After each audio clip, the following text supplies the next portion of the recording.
Kasong plunder at graft ang isinampa laban kay Parañaque City Mayor Edwin Olivares sa tanggapan ng Ombudsman.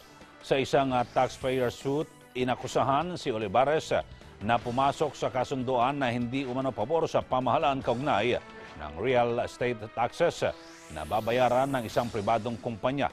Si Gerald Drañez sa detalye. Sinampahan ng 2 kaso sa Office of the Ombudsman si Parañaque Mayor Edwin Olivares. Inihain ni dating Parañaque LG official Jonathan Bernardo ang mga kasong graft and corruption at plunder laban kina Parañaque Mayor Edwin Olivares kasama ang sangguniang panglungsod at treasurer nito. Yung tax credit na binigay sa kanila nawawala is more than 500 million pesos. Half a billion pesos and counting. So, kasi merong losses, merong mga continuing losses pa na nangyayari because of that agreement. So, may mga nawawala pa rin sa Parañaque hanggang ngayon.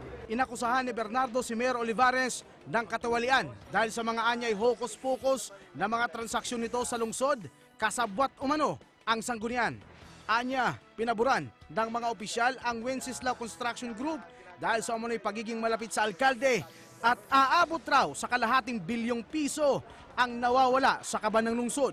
Kitang-kita na merong pandarambong na ginawa ang mayor at ang konseho. And it involves more than 500 million pesos, which is supposedly mapupunta sa coffers ng Parañaque. Pero ang nangyari dito, yung perang involved napunta sa isang private company na malapit sa kanya, political patron niya, contributor niya, ninong godparent pa sa kasal nila sa silver wedding. So ibig sabihin, may pinaburan na tao, which is the group of Ding Wenceslao or the Wenceslao group.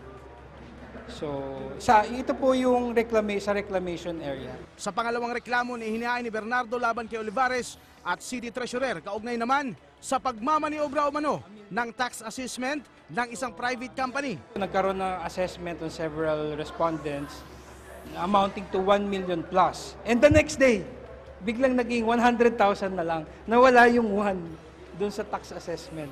Nasa ebidensya naman yun, naka-attach sa record yun eh.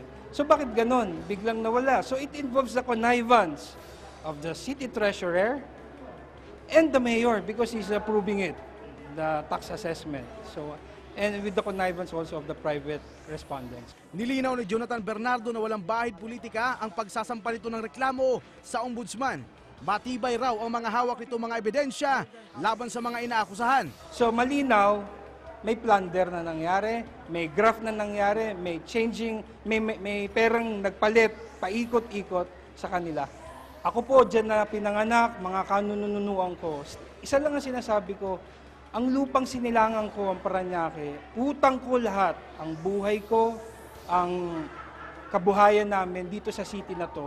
Kaya pinagtatanggol ko ngayon ang simula ng pagtatanggol ko sa karapatan nating mga taga-Parañaque. Mahalin natin, samahan niyo ako sa laban na ito. Wala pa namang tugon si Mayor Olivares at ilang opisyal ng Parañaque sa inihaing reklamo ni Bernardo sa Ombudsman. Para sa Eagle News, Gerald Drañez, IM1 with 25.